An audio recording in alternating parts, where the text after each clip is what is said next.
Oh,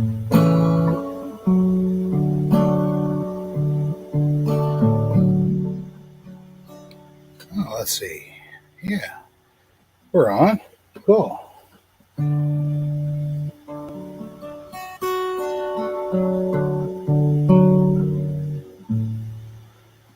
Well, where were we?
Well, hello there, good people. Hi.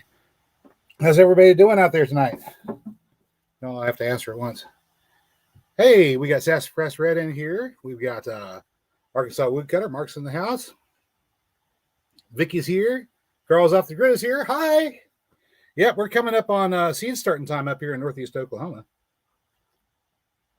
27 more days, which might seem like a lot of time, but whenever time comes racing at you and you don't have things prepared, it's not much time at all. I'm thinking about what I'm going to be starting in these guys, these little cells. We have them, let's see, these 72 cell trays. If I can pick one of these up without dumping it all over the place. They come in these big 1020 trays like so. Now this particular one is packed with perlite, but I'm probably going to swap that out for maybe a 50-50 mix of perlite and peat moss. Oh, dogs are making some noise outside for some reason. I don't know why. There's Lisa. You're richly blessed to see my smile. Let me get this mustache out of the way here. There you go. Can you see it better now? Well, it's good to see you guys too. Oh my goodness. I don't know what's going on out there. The next door neighbor's dog is going off about something.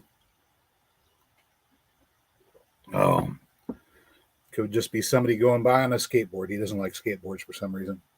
So tonight we're going to be working on this thing. Maybe you guys have one of these, or maybe you've got it on a piece of paper and you're not jotting it down on a computer. But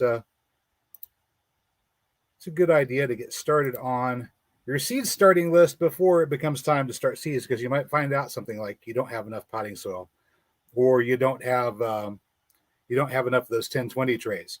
In my case, I've got plenty of 1020 trays. I just don't think I have very many of the 72 cell sleeves to go into it. So I'm going to need to get more of those. I could either order them up in bulk, just the sleeve part, or I could probably just get more 1020 trays. They get through them so fast. Good evening, Katie Moyer. Vicky says it's a good thing you can't see my face. It would probably break the camera. How horrible. Mary says her phone is not loading YouTube. Mary's been having a rough week out there. For you guys that have been following along with what's going on in her channel, she's gotten herself stranded. Well, she got herself stranded. She's unstranded now. Got herself stranded at a truck stop with a busted truck, and the Penske rental company gave her a replacement. So she's in a replacement at the moment, and it beeps constantly. Now, these trucks, they add safety features to them. Safety features. The safety features are things like, following distance and alerts of all different kinds. Unfortunately, some of these safety features are more of a nuisance than they're worth. I am now more than ever firmly convinced that the artificial drivers are never going to take over driving trucks, simply because as soon as they get a hold of some of these rigs, they're going to go on revolt. They go, hey, man, this thing won't stop beeping at us. It throws the brakes on while we're driving along for no apparent reason. We've had it. We aren't driving these things anymore until you fix these problems. And the AI truck drivers will actually stop driving. That's a joke, but not very. Harry says, there we go. All right. Oh, God has a sense of humor? Oh, my goodness. So where were we? Oh, yeah, seed starting list. That's right. So as you know, I've been building up perennials, and I've been building up perennials for quite a while. We just did some planting. What was in that last video drop? I showed you elderberry, I showed you grapes. Then we did, what was the next thing we did? Anybody remember? Because I've done several things. I've recorded several things. I can't remember what I put up. I put up planting currants? No? Lisa's asking if we go on a bulk order. Yeah, maybe. I'm going to investigate and see if it's worth the while to order up a bulk order. Did I talk about currants? What do I plant? I planted currants. I suppose I could always look at my YouTube channel and figure out what I just posted, right? Oh, I remember what the latest thing was. We did mulberries, and I did the alliums, the allium proliferum. For those of you who don't know what allium proliferum is, allium proliferum is the Egyptian walking onions. And I've been in the process of trying to rescue those. I'd started out putting them out about a foot apart so I could get nice, big, strong, healthy parent plants. And then I was going to get the pups off of those.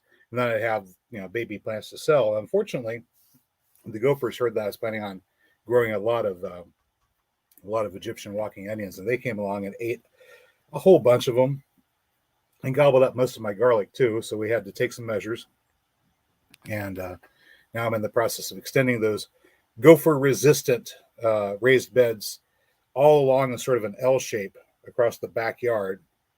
And we put the mulberries flanking it so we can feed mulberry leaves to the allium beds. And I can produce a lot of onions. And then hopefully somebody in the world will be able to get you Egyptian walking onions when you want, because they're kind of hard to come by, apparently. All righty. So I've been doing all that. And Mary's been getting on to me about doing something with her mom's yard. So I've been working on that too. And just recently we got the sycamore tree down. I've gotten all the wood from that cleared up to at least the side of the house. All the debris, all the brush, all the leaves, all the twigs, all that stuff, raked them all up. And then I went back and I went all the way around that area out there and created just a berm with, they're probably about that thick of logs from the sycamore tree, and just built a double circle. And they're 2 feet in between these double circles of logs. And I infilled with all the leaves and all the twigs and all the sticks and everything that we had in there. And then I topped it off with soil, and we just put I just put some clover seed over the top of that. So as that clover starts to sprout on top of these little miniature hugel mounds, and we'll be able to get a look at them in the next week or two, I suppose, when I'm out there. When the clover germinates, it's going to grow. It'll produce nitrogen. Nitrogen will help accelerate the decomposition of the wood below, and hopefully within just a short amount of time, we'll have some extra soil built up in that garden area over there.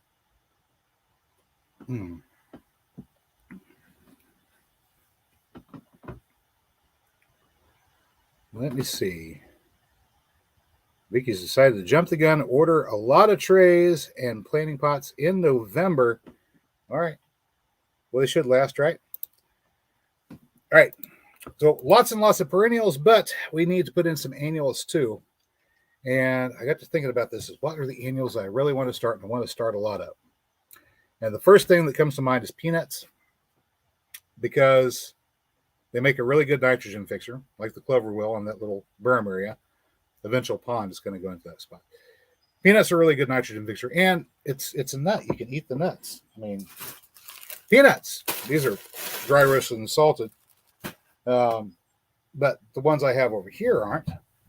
These are suitable for planting. Let me get this thing out here. These guys here are suitable for planting, and I do have. Well, I've got quite a few of them right there, right? Let's see here. All right. Ah, there we go. So I've got quite a few. Oh, the bowl is green. Look, it's a magic trick. Oh, they float in midair. Wow. The bowl is green. So let me see here. Hang on. So we reach into nothingness and pull forth peanuts. Peanuts out of the bowl. They appeared out of nowhere. They disappear back into Stonehenge is magical. We're going to reach into Stonehenge here and we're going to pull out peanuts. There we go. So anyway, okay, I'm having too much fun with that. So I've got a bunch of these to plant. Now, the problem I have planting them is squirrels and other little critters, rodents, rats, mice.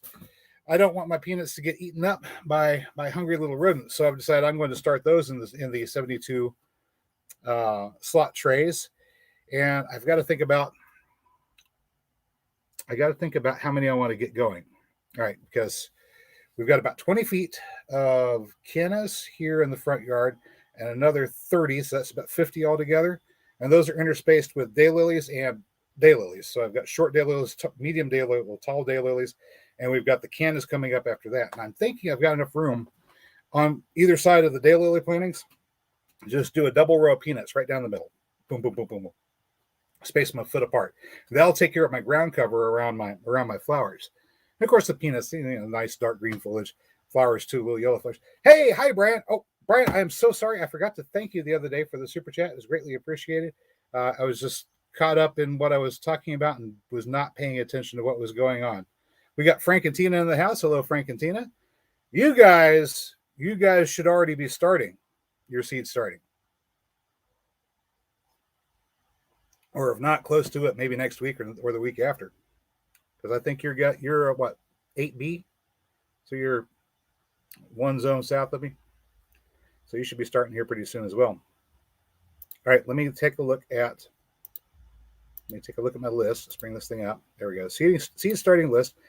I know I'm going to want to start the peanuts in the trays, because if I start the peanuts in the trays, let's see. Let me change my color here.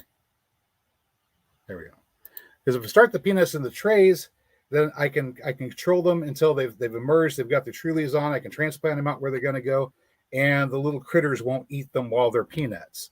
Once they've already turned into a plant, I can transplant the plant okay, and hopefully it will survive the predations of the small critters. Well, then I have to worry about rabbits, because rabbits love peanut greens too.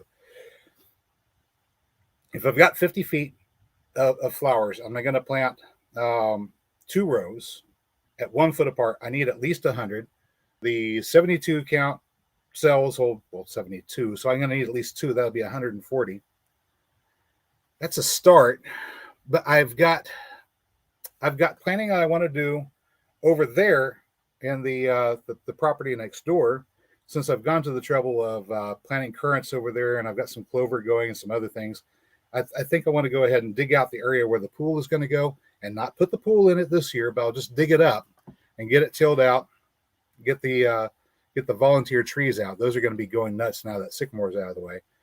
And I'll put in some cannas over there. And I think having these peanuts here, oh, that's a nice one. Having these peanuts as a ground cover and nitrogen fixer will be good for the cannas. Not to mention, I can always, where did I put the thing? Did I bring it up here? Oh, I didn't. I can always grab the oil press. I've got an oil press. I have to figure out how to work. I can always grab the oil press and press the oil out of it and use the peanut oil to cook the canna roots and other things. So peanuts, 72 per, what do you think? Maybe four trays of peanuts to get us started. That's a nitrogen fixer and a crop all in one. Now, Most of the stuff that we're growing is perennial, but we still have some room for annuals. Frank and Tina are going to start next week. And Vicky says, read the dahlias were originally grown for edible tubers in different varieties and different flavors. Have I ever tried them? I have not tried dahlias yet. I have not, but we are going to go from some sunflowers as well. I was going to get to sunflowers in a minute. I was going to talk about some of the other things that we're growing. Coming up in a couple of videos here, we'll have some planting of Rose of Sharon. If I haven't put it up already, we'll put up Rose of Sharon. We've got a white one and a blue one. So that's a hibiscus syriacus, or Syracuse. I don't know whether I'm pronouncing it right. Syriacus or Syracuse. Anyway, it's a tree. It produces an edible flower. In this particular case, we have one that produces blue flowers, one that produces white flowers, and these are excellent in salads. So those are another salad green that's not a green. Yeah, how to garden in the house?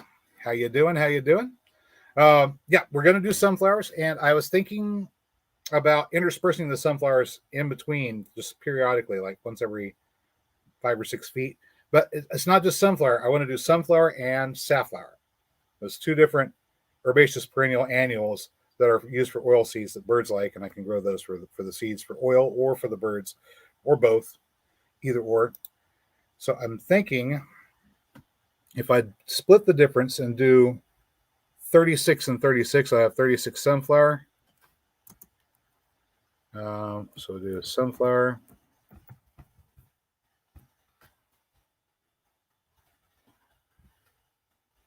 Sunflower 1/2 tray.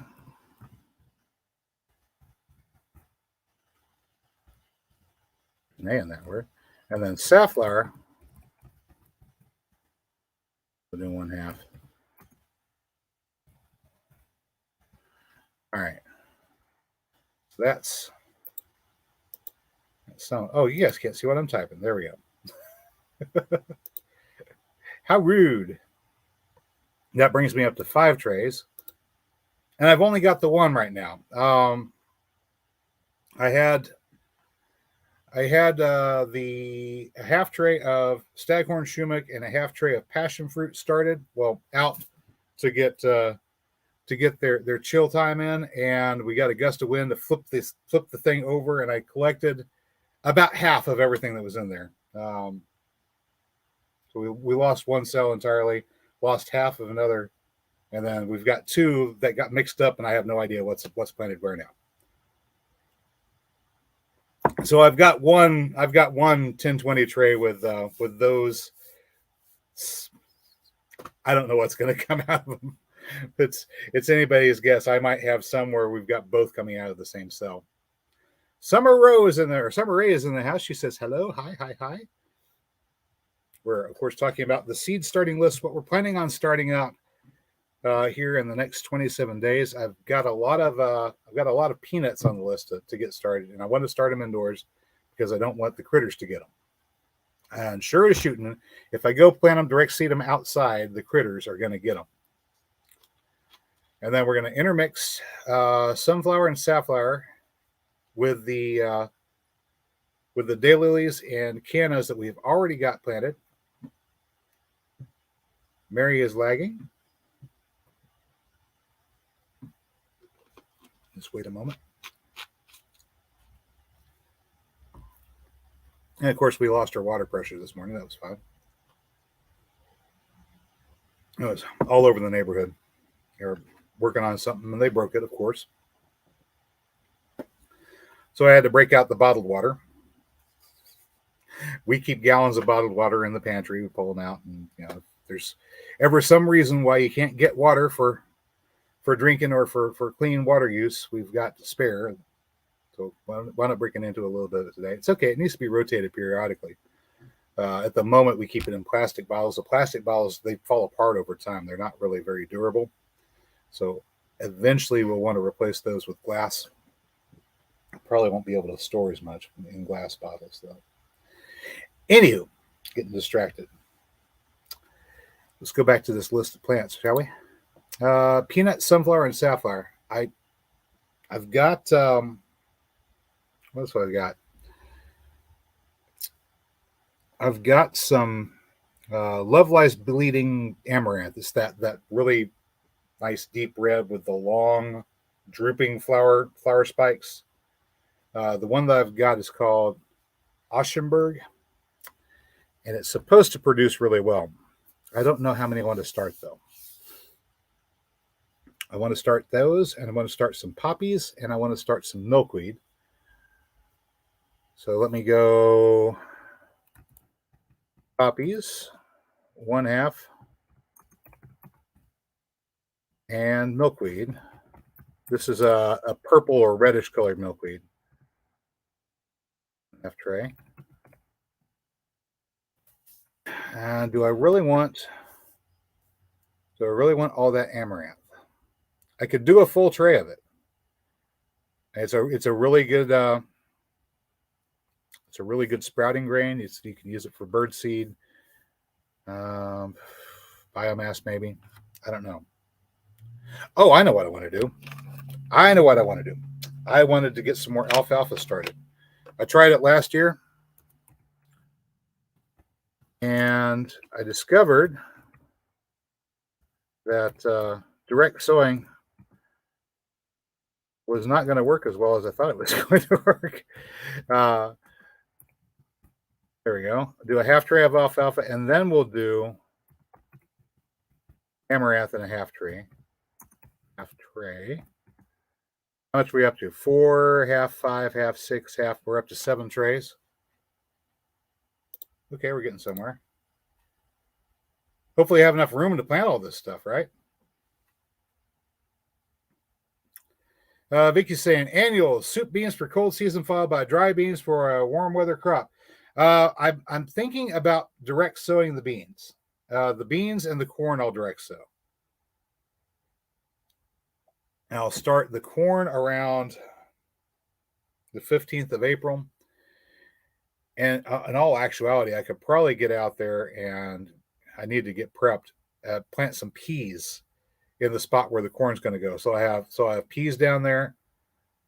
I don't know if I want to grow peanuts around the corn because of where I'm planting the corn. I'm planning on planting the corn over where the septic tank drainage system is. Since, it's not going to be in the dirt. It should be okay. So no peanuts there around the base of the corn. But I could do peas and let the peas climb up the corn stalk, and then as the season wears on, I can harvest the peas and plant black-eyed peas instead, the cow peas.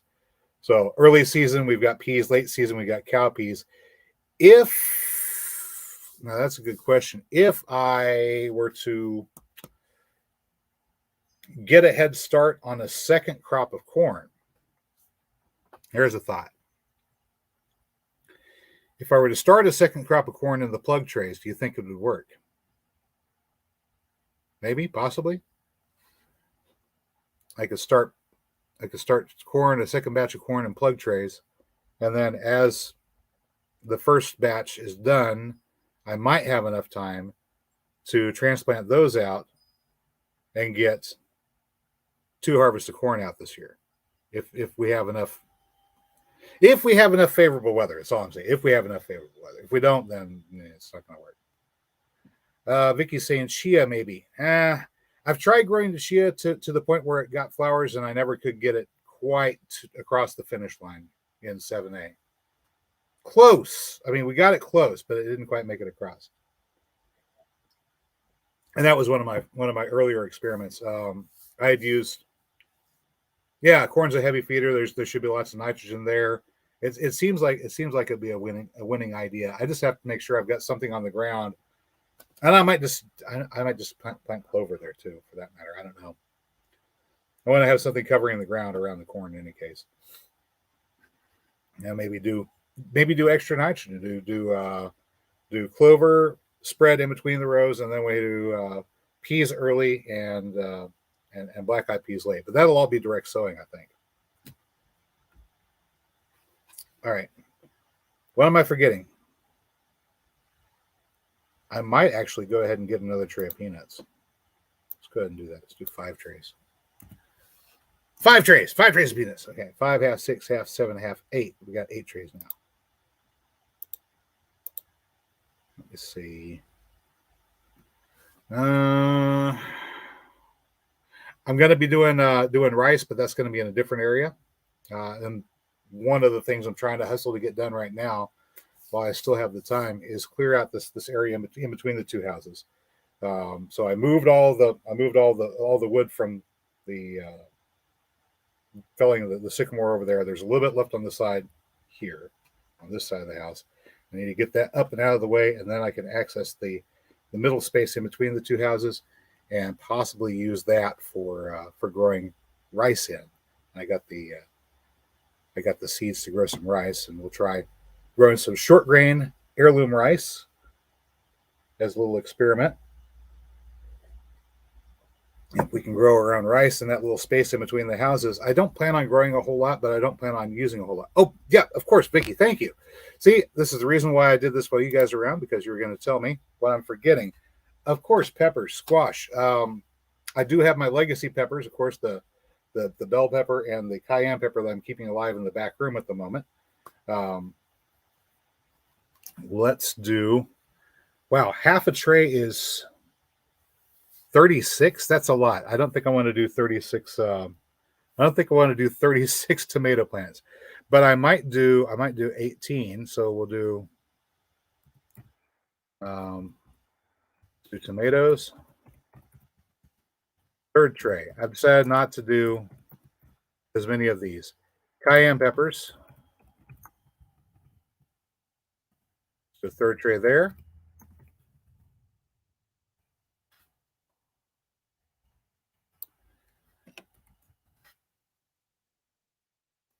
Capitalize everything to make it look neat. Cayenne peppers, and what was the other thing I was thinking of?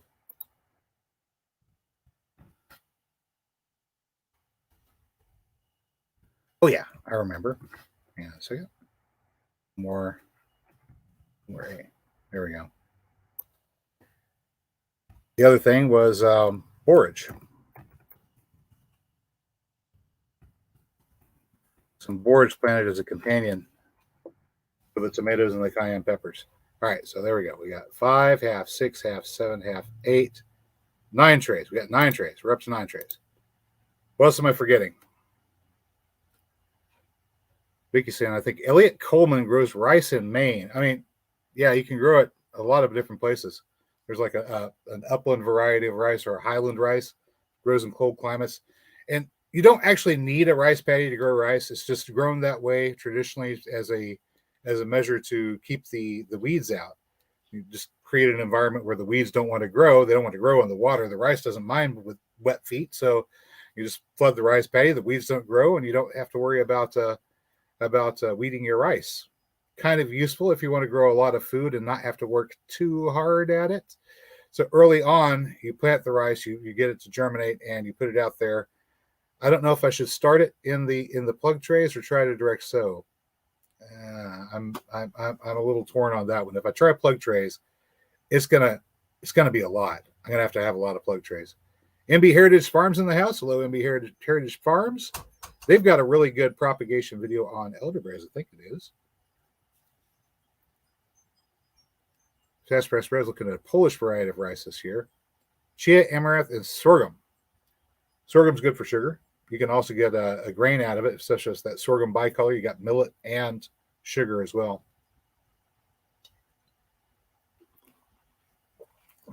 You say a Maximilian sunflowers produce an edible root. Is it a sunflower that produces, well, a sunflower as well? So you get a seed and a root? Because that would be groovy. I like getting 2 crops out of the same plant. It's kind of like the candle lilies. I get an edible flower during the summer, and I get an edible root in the winter. Katie, I found some at NE Seed. NE Seed in Connecticut. Stands for Northeast Seed. Germination was okay. They weren't grown for our climate, but they worked here. and they grew okay, and they produced a few borage reseeded themselves, and I managed to snag a couple of those whenever I rescued the pepper plants. And I have had the borage plants growing in the pot with the peppers throughout the winter, and I'm amazed I have not put that on a show yet. But okay, so you think it does have an edible seed plus an edible root? Hiding crops to fool the zombies. That's a topic all by itself. How do you hide your food so the zombies don't get it?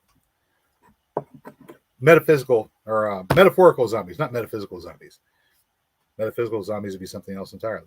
The metaphorical zombies are the people that didn't do any preparation ahead of time, are lacking in skills, and they want to come take whatever you've got because they're hungry and they need it.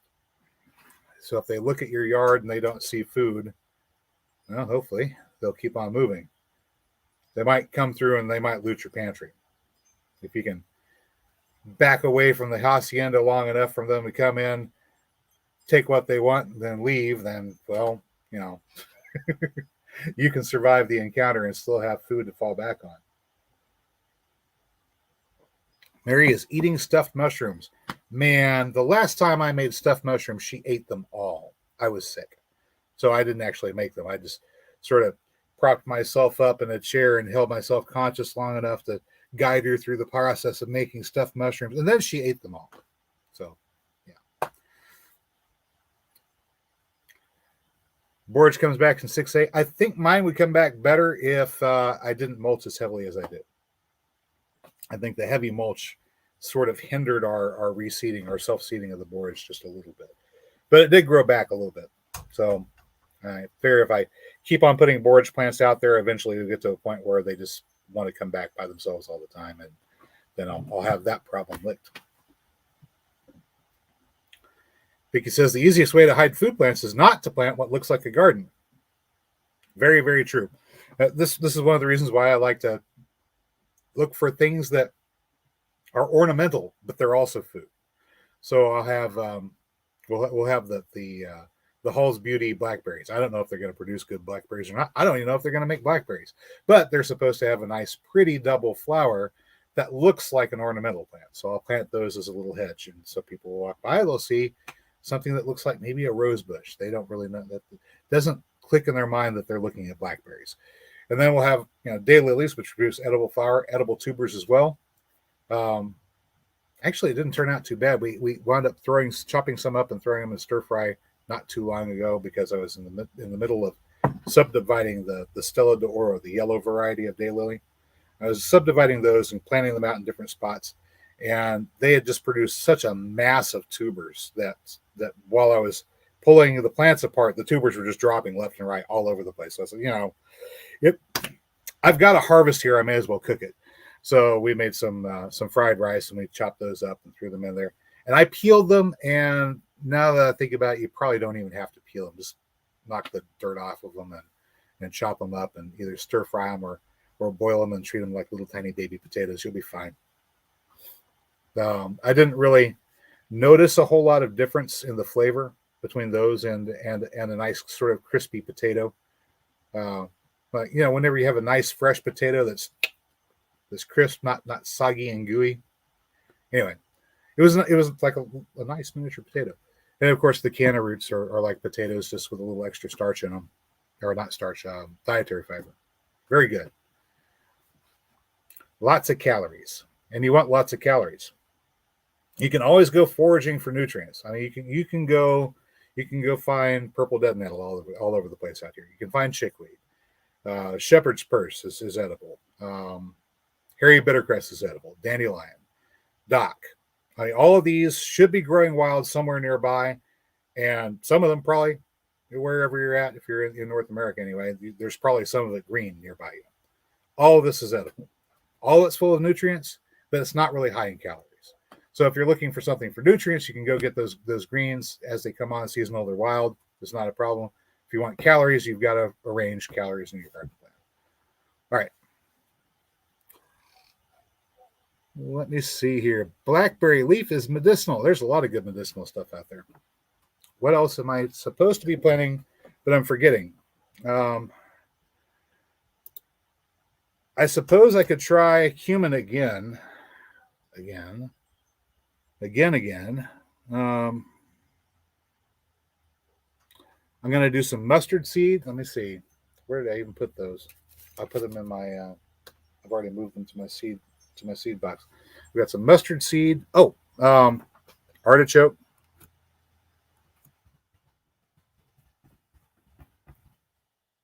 I don't know how many right now. Mustard seed will direct sow. What was the other thing that Mark gave me? Something else I was going to grow. And now I can't recall. Plant it all. Well, I'd love to.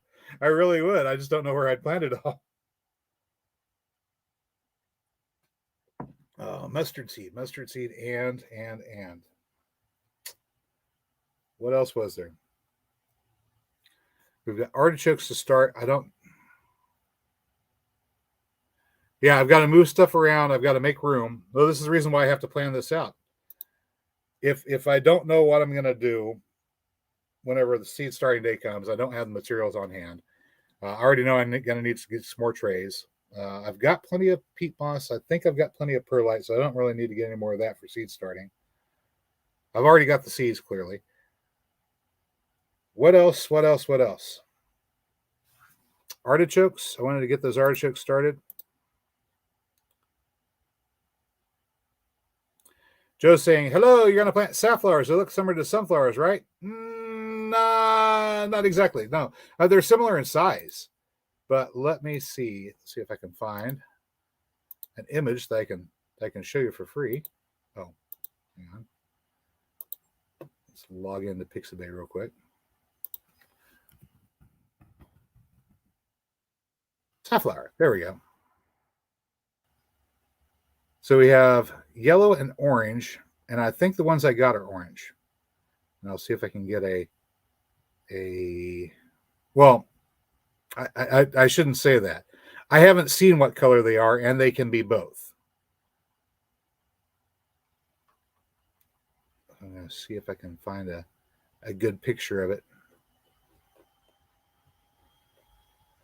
I got a good example here of the yellow one. I'll just download it real quick because I can. And then I will, hang on a second here, go into my virtual background and I will upload a new background and I'll take the safflower that I just got and we will put that there. Save it like so. And there is, that's what the safflower looks like. That's what the flower looks like anyway. Ta-da! That's a yellow one. And the seeds that we got, they're the bird seed. So they could be a little bit of red, they could be a little bit of yellow, they could be a little mixture of the two, and they might be orange or so. They could have a different variety of colors. We're not guaranteed yellow. It could be yellow, orange, or red, and maybe a mixture of all of the above. We'll find out. But it produces a large quantity of seeds, good for sprouting, of course, or oil seed pressing, or feeding to your wildlife, to your wild birds that serve for insect capture for me.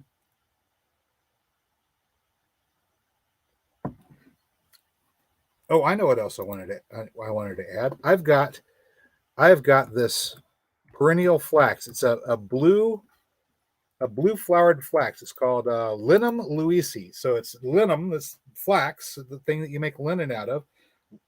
Also flaxseed oil for people that want a vitamin E supplement, that sort of thing. Little tiny blue flowers is what it has. It's true blue, the true blue flower. So I figure we get that and add those to the mix. If nothing else, the bees will like it.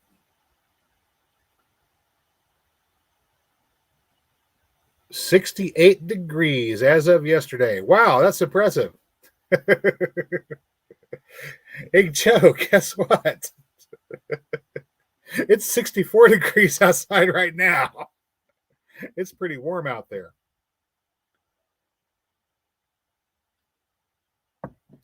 Why isn't Joe a moderator? I don't know. Ellen, why aren't you a moderator?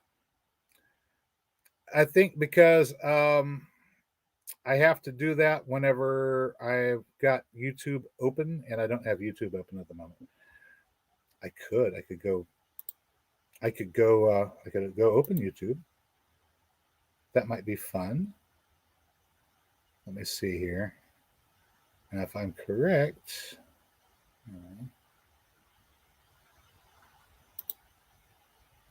want to get this one too real quick because it's just a really cool looking image. Pardon me a moment. I'm going to go back over to virtual background and get this other one. They just call it flower, but this is a side view of one of the orange colored safflowers. And you can just see there we go. Well, let's get out of the way. So you can see it produces just clusters of flowers on it. So that's a little something else for the pollinators, and we get a product out of it too. The poppies that I'm thinking about growing are kind of similar to that. Yes, they are Papaver somniferum. That's the opium poppy, and it's legal to grow in the United States, amazingly enough. It's just not legal to make opium out of. So you can grow the flower, and you're fine. You're just not fine whenever you start using it as a narcotic. Not to worry. I have no intention of using it as a narcotic.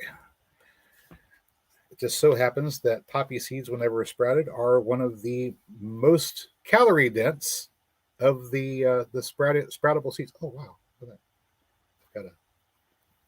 I've got an invisible drink.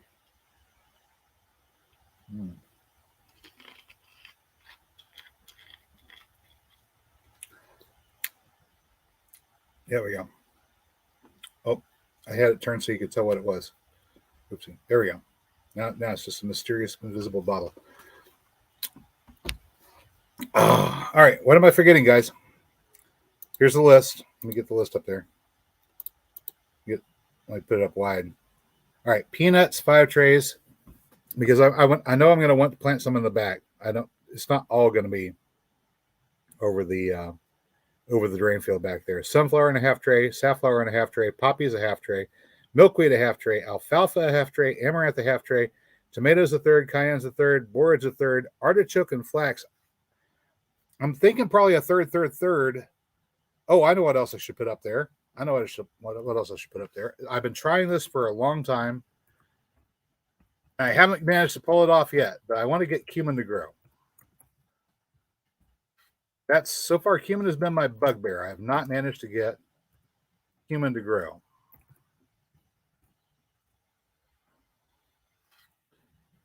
I think if I can successfully grow cumin, I will feel like I'm an accomplished gardener, by golly.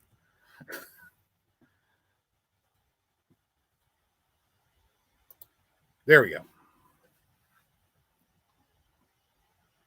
Really? One safflower makes you larger and one safflower makes you small? Uh-huh.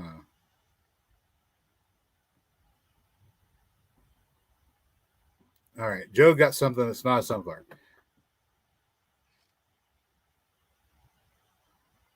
Yeah, it's a pretty flower. And, the sunflowers I'm growing are those black oilseed sunflowers, so they will also have multiple heads and produce a lot of seeds. Let's see here. See who's checking in here. Mystery. One safflower makes flower. Let's see. Survival Gardener has some really good advice on stealth gardening and livestock. Yes. As a matter of fact, do I have his address linked here? I don't. I'm horrible. I don't have David the Good's address linked on this computer.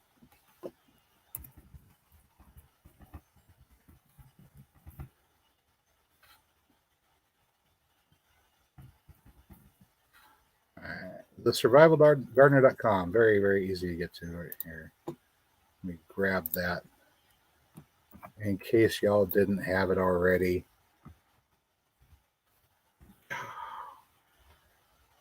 survivalgardener.com. Vicky's wondering why she's a moderator. I don't know. We just don't have enough people coming in here most of the time causing trouble. Apparently, I'm just not that popular. But Joe's saying something interesting. Up until the 80s, the major veggie oil available was safflower oil.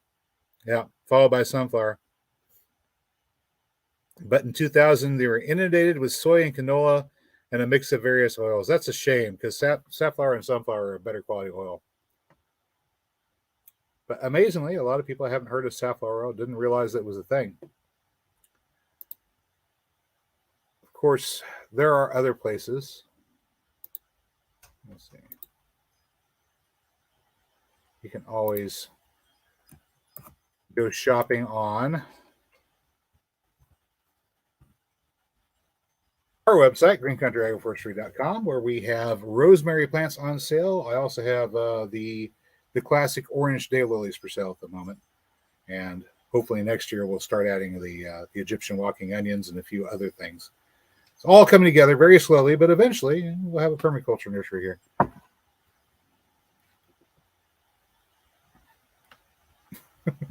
Sass frustratingly. What, troll? I can do that. All right, let me go through my list here. 5, half, 6, half, 7, half, 8, 8 and a third, 2/3, 9, 10. I got 10 trays. All right, now let me see. I can do 1, 2, 3, 4, 5, 6, 7, 8. Oh, I'm going to need to set up some more lights, but that's going to be the extent of the lights that I've got set up back there. I'll have to set up one more. I have to set up lights on one more shelf. I've got the lights. That's not a problem. I mean, I got the ones that are over here from doing the grow tent indoors, and I've got these guys that are really thin. Oh, something cool about these I wanted to show you. Something really cool about these. So this is grow light. I don't know what these are. These are output 36 to 95 volt DC. So, now these are DC powered LED lights, which is interesting. You could probably do something with a solar setup, charge battery banks, and still be able to run LED lights. The thing that I discovered about these is whenever they're running, they don't have that plastic case like those other ones do. And this metal back here, it gets really, really hot. I mean, really hot. And that got me thinking there might be a way we can capture that heat and use it positively. Which brings me around to something that's... Yeah, you guys are here. I may as well show you. A little project I've got in the works. You recall I did a little off-grid power earth battery thing a year or two ago. This is not the voltmeter that we were using. I can't find the voltmeter that we were using. It's around here somewhere. This is a very, very simple, basic voltmeter. But anyway, this particular little device is called a thermoelectric generator module. And this is the cold side, and this is the side that you heat up. And the way it works is you apply heat on one side and allow the other side to cool, or cool the other side. And as long as you've got a temperature differential of about 100 degrees between the hot side and the cold side, it produces about 4.5 volts of electric current. And it's variable. I mean, if you don't get quite 100 degrees variable difference in temperature, it still produces a voltage. But it's up to 100 degrees difference. Now, Sass says, oh, shoot, I was just looking at those.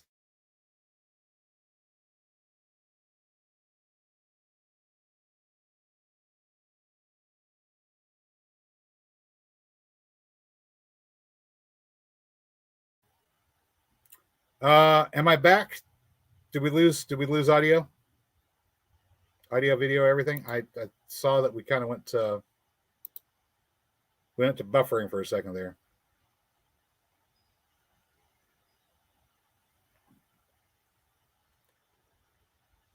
Yeah, there's a company that makes a little. Well, it uses these things. It uses these things to make the generator. All right, so we're all back. All right, so the idea is we're going to take the cold side and we're going to take this little heat sink and we're going to attach the heat sink to the cold side. right?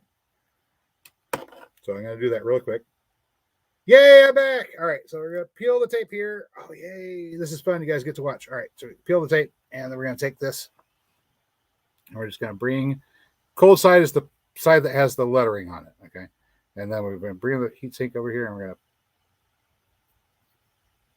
to center that as best as we can, and very, very gently make contact. There we go. All right. So here we go. We froze up. Yeah, I know. I was just worried about whether we were going to get our sound and our picture back after the freeze. John Pumphrey's in the house. Sup? We're going to do some science. We're going to do some science real quick. Okay, so I went ahead and attached the leaves with a little bit of tape to there, and I'm going to just turn this thing on. Hopefully I can get the readout to register on the, that's millivolts right now. All right, so it's showing us a number in millivolts. Not much, 6 point something millivolts. Well, I mean, what do you expect? It's not receiving energy from anything. But we're going to take it, and I don't know how we're going to do this. All right, I want to keep this where you can see it. All right, so right now it's not generating any electricity, but I think if I could use the heat from the computer, maybe. There we go. And I did. Watch it. I don't know if you can see. Can we get down? No, I can't get down to the point where you can see it. All right. So I've just taken the hot side and laid it on the CPU here. All right. And here we go.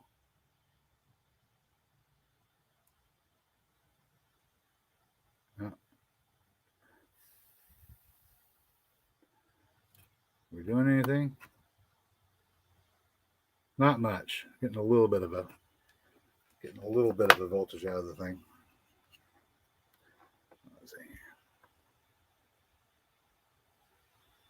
Anywho, gonna have some fun playing around with this puppy. I've got a little plan for what I want to do with this, and I don't want to give too much away before it comes to that time.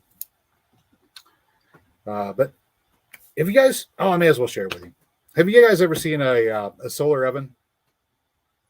Little reflector, and you put the food and something like a little thermos in the middle. They have ones where it's literally a little black thermos in the middle, and you put stew or soup or whatever, or water in it, and it's just a little half curved reflector that bounces the sunlight back onto that little black cylinder, and it can boil water. You guys have seen this thing, right? Well, imagine the solar oven, and we've got this painted pure black and maybe possibly insulated. Not a problem hitting 200 degrees, and we keep the backside cooled off with a fan or something of that nature. And you have you got the potential to build a solar unit that converts the light energy into heat with a black painted surface. So you convert 100 or close to 100% of your light energy to thermal energy, and then convert the thermal energy into electric power. This has certain advantages over your regular solar photovoltaic cells, which is a doped selenium chip. So those, you need a certain range in nanometers of visible light to produce power from. And if for some reason you can't get that range, then your power production drops off. But with using the solar oven and a TEG, it doesn't matter what visible range of light you got. You converted it all into thermal, and the TEG doesn't care about wavelength. It just cares about temperature. So there you go. Solar ovens, Vicky says, expensive to buy, but cheap to build. Yeah, I need to make a trip up to the Lowe's, and we'll get the sheet metal flashing. A roll of that's going to be super cheap, and I can make it. 4 of these together, if I'm getting a 100-degree variation, is easily 16 volts incoming. So a voltage regulator to charge up a 12-volt system, and we're good to go. Just a tiny little strip of those. But we'd probably just do cells upon cells all the way across the ridge of the house, maybe. How much power do you want?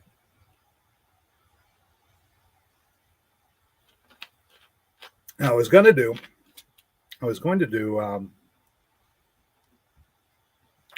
as well keep this. I think I'm out of coffee.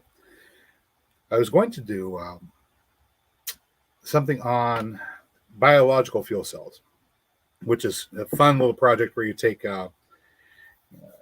some sort of mud, basically, that has anaerobic bacteria growing in it. It is stinky. But on the bottom, we have one electrode. On the top, you have a second electrode. In this case, they're both carbon electrodes. You don't have to have dissimilar metals. The top side is where the air makes contact. And, of course, the bottom side is completely anaerobic. Now, all you have to do is periodically give it a little bit of sugar water to keep those bacteria fed. And they will, during the process of their metabolic cycle, create a difference in potential from the top to the bottom so you get an electrical current out of it. Really matrix stuff, right? It's pretty cool. But I decided that I wanted to branch off and try these TEGs first. And then we'll play around with that. But the biocell has some really interesting potential because we can get to places where we can exploit a difference in temperature. I mean, 1,500 feet down or so, we've got a fairly high constant temperature in the earth. 10 to 15 feet down, we have a low constant temperature in the earth. And in between the two of those, just by drilling a well, didn't matter that you didn't get oil out of it. You just run the TEG module down in there. There you go. It would just be a much longer series one than these things. These things are more designed for, well, as Sasspress Red mentioned, they've got them set up to run power off of a wood stove, and you can do that.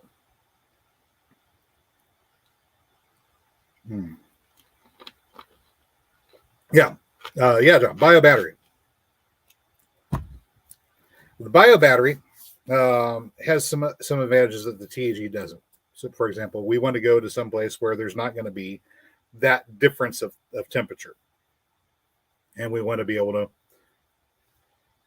produce power. Well, we can produce power in some place that doesn't have that thermal gradient to take advantage of. So it's sort of freeing us up from the reliance on that.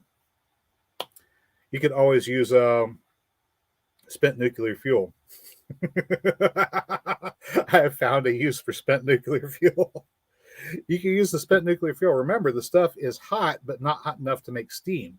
But it is hot enough that it will evaporate the water in the cooling ponds, the cooling pools that they have these spent rods in.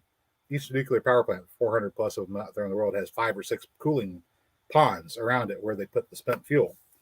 It gets hot enough that it makes the water evaporate, so you always have to have pumps running to keep water going into the pool. It's just not enough to generate power the way a nuclear power plant generates power, but it's hot enough to make water evaporate. That means it's hot enough that you could put it on one side of this and cool the other side. And you have a power source to run your pumps off the waste heat that's generated by the fuel that you're trying to cool. It takes 5 years in those tanks before they can dry store the stuff. So that's something that we could do as we hopefully get away from having so much highly radioactive material that we're relying upon for power. I think somewhat dangerous nuclear power is, and not for the reasons of the catastrophic accident. I think it's the casual accident that's more dangerous. Just the fact that we don't know what in the world we're going to do with this stuff. Far off. It's a Sprite, actually. I know it's hard to tell, but hang on a second. There it is. There's the logo. Did you see it? There it is. It's right. Oh, right there.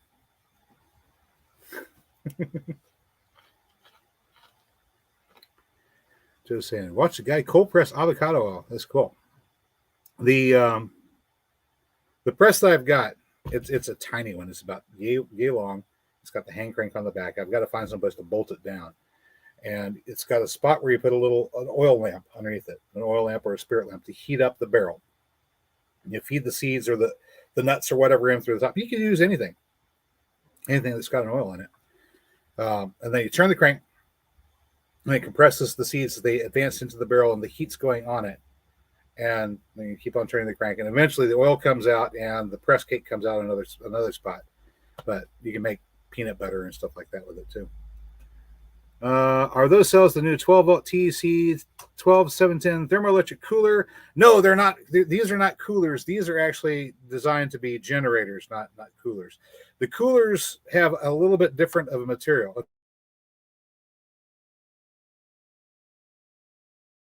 Conducts really well. The other one doesn't conduct so well. They put them together like so. And then when you put them together like so, there we go. And then somebody comes along and heats them up, right? and because the atoms inside the metals start bouncing around because you've excited them. You excited the molecules with heat. They start bouncing around. Okay, that's fine. Well, the electrons start bouncing, and they have an easier time bouncing through one material than the other material. They bounce through both materials, so they're both going. Some are going this way, some are going this way. So some are going up, some are going up, some are going down. But say the up part, maybe that's iron, right? And the bottom part, well, that's copper. So they're running through the copper really fast, and they're going slower through the iron because iron conducts heat okay, but it doesn't collect electricity as well as copper does. The net effect of having more electrons running this way than this way causes you to have an electric current. I got these off of Amazon. There's some TEG supply companies. Just type in TEG thermoelectric generators, and you'll start to see them all over the place. Really fun to experiment with, or I'm going to have some fun with this thing. I'll just tell you right now, I'm going to have a lot of fun with it. Well, the idea here is most of our solar panel stuff requires a few rare earth materials. It's hard to come by. Strip mining in third world countries and stuff like that. Not really savory stuff. We want to get away from a lot of fossil fuel burning because, well, a variety of reasons I probably could get into later, unless you really want me to talk about it now. I did the diesel combustion equation a couple of days ago. I didn't record it, but wow, what an oxygen hog diesel is. When people are worried about carbon dioxide. Carbon dioxide is not the problem. The problem is we're locking up our oxygen and we're not getting it back. And we can't get it back unless we photosynthesize. And we can't photosynthesize unless we plant plants and trees and shrubs and perennials and vines and 7 layers, everything you can plant. Because the only way we're getting that oxygen back out once it's been burned as a fuel, any kind of fuel, is for it to be photosynthesized by plants here on Earth. The idea that we're going to get most of our air from the ocean is actually faulty. There is more oxygen produced in the oceans than there is above ground or on land. There is more oxygen produced there, but most of that oxygen is being used by marine life. There's a mechanism that allows it to come out of solution in the water and get into our atmosphere as long as the partial pressure of the oxygen in the atmosphere is lower than the partial pressure of the oxygen in the boundary layer of ocean at the moment where the air and the water meet. Then it's possible for some, not all, to come out of solution. Kind of like with this Sprite here, which you can't see. It's got fizz in it. It's got bubbles in it. It has carbon dioxide in solution in it. And it's an excess of carbon dioxide. There's more in solution here than is the partial pressure of the atmosphere. But the rate that we get the CO2 out is slower, and the rate that you get the O2 out is slower as well. As a matter of fact, usually you have to do extra measures to try to get your oxygen dissolved into your water instead of the other way around. Who would have thunk? Trees and gardening. Hey, we're going to save the world. Save the world by working with nature instead of against it. Because mankind is a part of nature. And the sooner, wow, look at that. It's like Terminator or Predator. It's with the zing. The sooner we learn that we're a part of nature, the better off we're going to be. All right. Let's see here. We cover everything? I think we covered everything. Let's take a look at that list again. 5 trace peanuts, half 6, half 7, half 8, 9, 10. I think I'm going to need 10 trays altogether. I can do 10 trays. I'm pretty sure I can come up with 10 trays. So Lisa was wanting to know if we could go halvesies on a bulk order. That's possible. Let's see if I can find 10, 20 trays. I don't have them for sale on the website yet.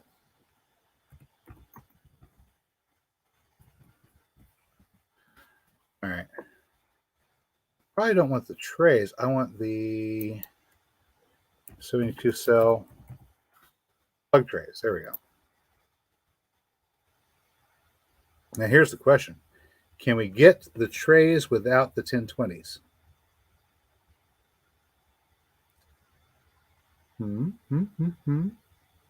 Let's see.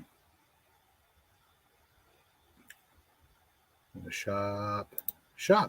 There you go. I want to sort by low to high. Well, obviously, if I go to Alibaba.com, I can get them at 50 cents each, but I probably want to order up a pallet if I do that, right? Let's see. There is a company called Gorilla Grow Hydroponics. They have 14.1 million 72 cell 6-pack tearaway inserts in stock for $1.09 each. Well, that sounds pretty nice. Are those 10 by 20s? Are they?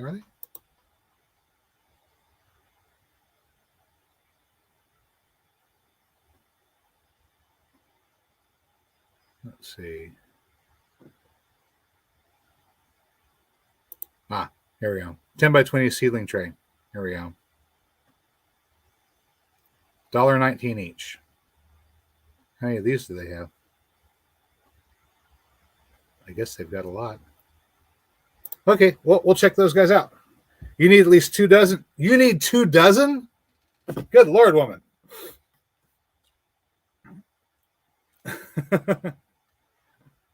You don't need cells. You need the. Oh, okay. You need trays. You need trays. I've got trays. I just need cells.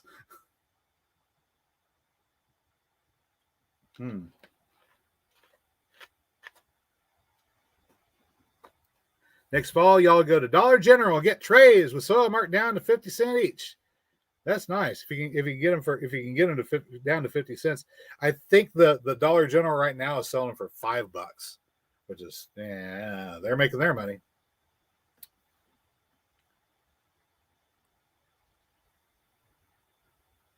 Let me see here. Vicky saying some people think hydrogen is the future of fuel. Bet that pet's full of briars. Yeah, it can be some problems. Yep. Well, mostly hydrogen fuel gives you some of the same problems as burning natural gas, compressed natural gas and methane. Compressed natural gas and methane, the molecule that's in compressed natural gas predominantly is the methane molecule. There's butane and other stuff in there too, but it's CH4 is the molecule. 1 carbon, 4 hydrogen. So you take that and you take 3 oxygen molecules out of the atmosphere, and you bond them to the carbon to get a CO2, and they bond to the hydrogen and get 2 H2O. So you're going to get 2 water and 1 carbon dioxide by burning methane or natural gas. So I can just run my nose here all over the place because it's right there. Anyway, so where are we at? 1 carbon, 2 water. All right. If you run your carbon and water through a tree with sunlight in photosynthesis, you need 6 CO2 and 6 water. So to get the 6 CO2, you have to multiply that CH4 by 6. So you got 6 of those. All right. Now you've got your 6 CO2 and you've got 12 H2O. You're going to use half of the water with the tree to photosynthesize and get 6 oxygen out. But whenever you first did this, you had to use 3O2 for each one of those. We have multiplied it by 6. That's 18, and we only got 6 out. We lost 12 oxygen out of that exchange. That's not a good turnaround. Now we still have extra water floating around in the atmosphere. So we got lots of extra water vapor. That's cool. I mean, extra water vapor doesn't hurt if you're trying to green up the deserts. But losing 12 oxygen, which is actually 24 oxygen molecules or 24 oxygen atoms with an atomic mass of 16 each, that's 32 times 12. It's actually a net loss of atmosphere, oddly enough. Once the tree's done photosynthesizing everything, we wind up with a net loss of atmosphere, which is kind of disturbing. But if you were just to burn hydrogen, you'd be burning 1 hydrogen and 2 oxygen from the atmosphere. There you go. Of course, whenever you electrolyze your hydrogen to make a hydrogen fuel, you will be producing the oxygen as well. So maybe that would be a push, but it would still be a troublesome arrangement. I don't think there's really a problem with electrolyzing water into hydrogen and oxygen and storing them separately as 2 components to a fuel that you can mix at the time that you're going to burn it. You're just going to get water vapor as your byproduct. As long as you're constantly recycling your water vapor, I'm sure they'll be just fine. Hopefully, maybe. Okay, Katie says, my traders were pre-marked $5, 90% off making. Okay, so we have to go in fall. That's not any help to me right now. We have to go in fall. And we have to be lucky that they actually have some left because, I don't know, around here, they probably all get bought up. John's saying, can you use digesters for composting and methane? I'm sure, yeah. As I was talking to Mary about this earlier today, there's no reason why you couldn't have some sort of little digester system going with a fire burning at all times that's making power with one of these. You don't have to have as much heat as required to make steam, to cause steam to turn a turbine to make energy with one of these TEG modules, which is a great advantage. You can get by with less than boiling water. So any sort of heat differential that you can get, whether that's boundary layer between 1,500 feet down or 15,000 feet down, is it 1,500? However deep you have to go, depends upon where you are, really. And the 10 foot below the surface, you can do that.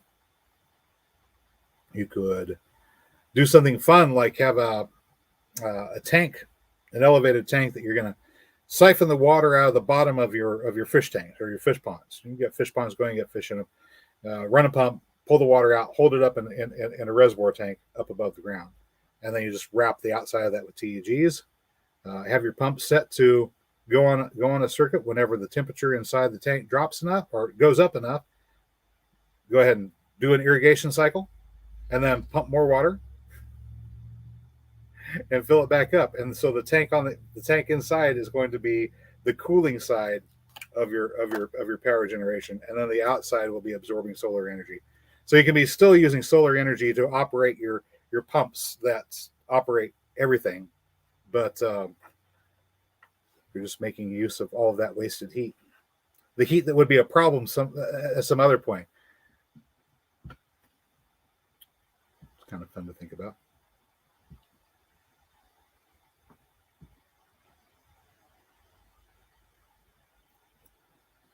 Vicky's telling a joke. When Hydrogen U played Oxygen Tech, the game had just begun. When Hydrogen racked up 2 fast goals while Oxygen still had none. When Oxygen scored a single goal. Wait for it. Okay, go ahead.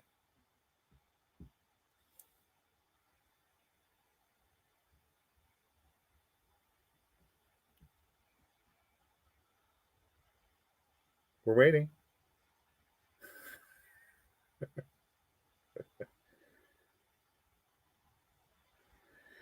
Sounds like we're working on perpetual energy. Well, it's not perpetual, but it is interesting that you can find other ways to get heat other than just the sun. If you're burning some kind of fuel, then it's captured sunlight that you're getting the energy out of, but you're also getting the energy out of making and breaking bonds chemically. The only problem is almost inevitably, no matter what fuel source you're using, you're going to wind up taking more oxygen out of the atmosphere to burn as fuel than you get back through photosynthesis. That's a problem. I mean, that's 150 billion years life-threatening. Maybe. Possibly sooner if we're burning more fuel.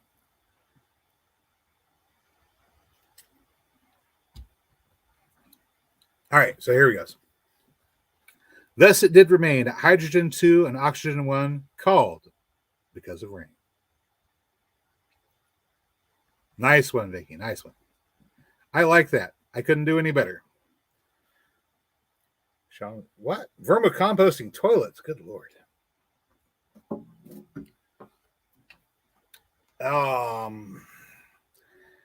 These vermicomposting toilets you're talking about here. Let me ask you something. These vermicomposting toilets.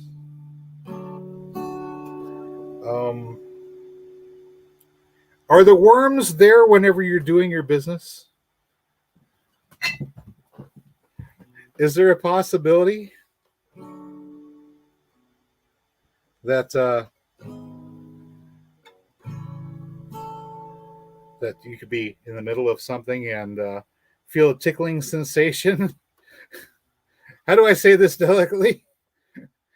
I'm not sure I like the idea of a vermicomposting toilet.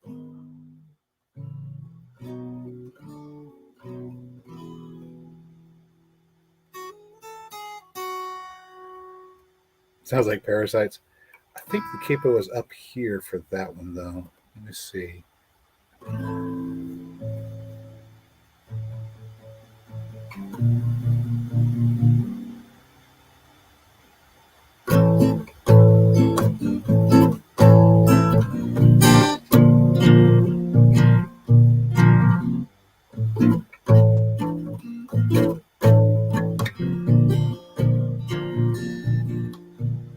Oh, when safflower makes you larger. No, we're not going to do that. That's horrible.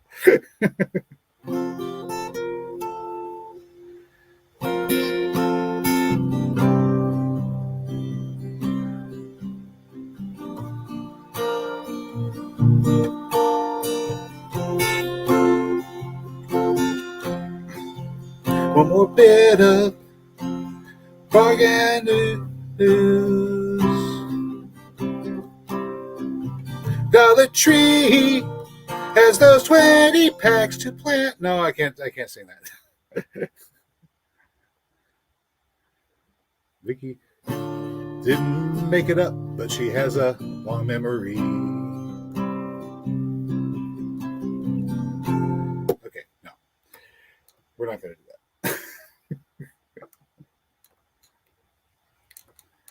Okay, so Lisa's saying, personally, I think vermicomposting toilets are unnecessary. Just plain human manure composting is so easy. In fact, it's not hard.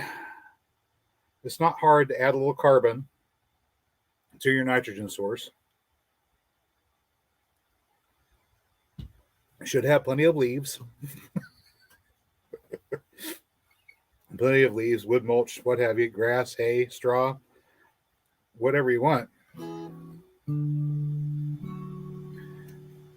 But the composting with worms adds one more link to the chain. Maybe.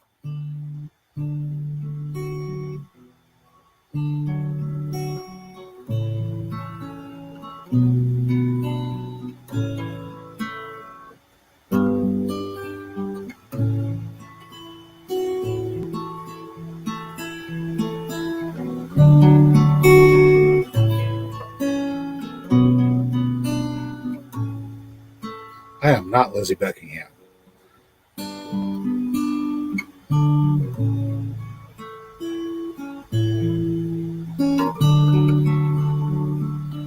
Pinky's watercress is still lush and abundant.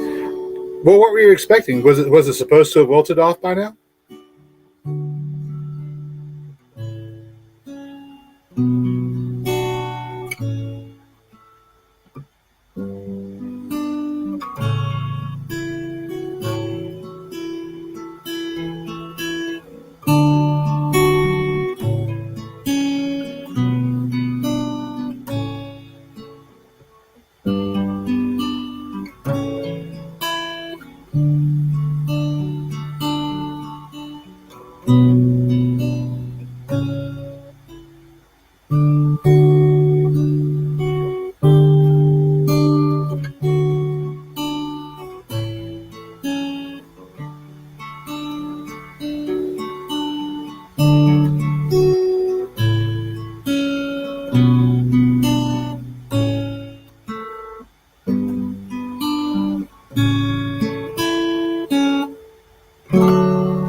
All right.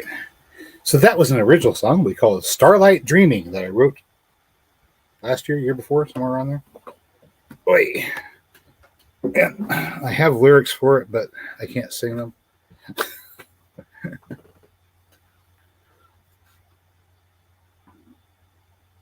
So no to solar composting toilets. Oh, I don't know.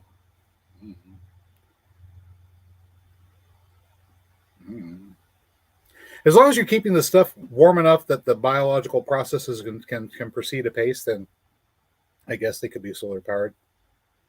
John says copyright it. Okay.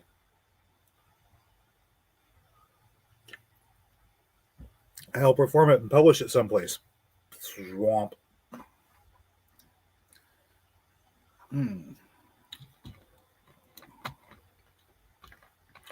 Joe is saying watercress. I think I looked that up, and either it's called Beros or Romoritos. The second is great with a mole sauce. What's not great with a mole sauce? All right. I've been going for over an hour now, haven't I? Yes, I have. I'd like to thank everyone for coming out tonight. Glad you had the opportunity to look at the insanity that I'm planning for this upcoming season. Hopefully, I'll be able to fit all of that in and get a whole bunch of things started. Hopefully, the peanuts. Hopefully, the peanuts will take off and grow really well, and we'll get back to it here pretty soon. I've got some more videos coming out fairly soon with some more things getting planted that you may not have seen up till now. Get a little sneak peek at the coming pond system that'll be over there in the next door property. That's going to be fun. Probably about maybe 3 years away from having the pond. I'm just working on building up where the berm is going to be, and then we'll begin moving the soil out. And I think it's large enough that I might be able to get away with getting maybe a half truckload of clay and then clay lining it. But we'll see when we get there. In any case, I hope you found the video informative or entertaining, maybe a little bit of both. If you did, well, you know what to do. Guys, thank you for stopping by, and I will catch you next time.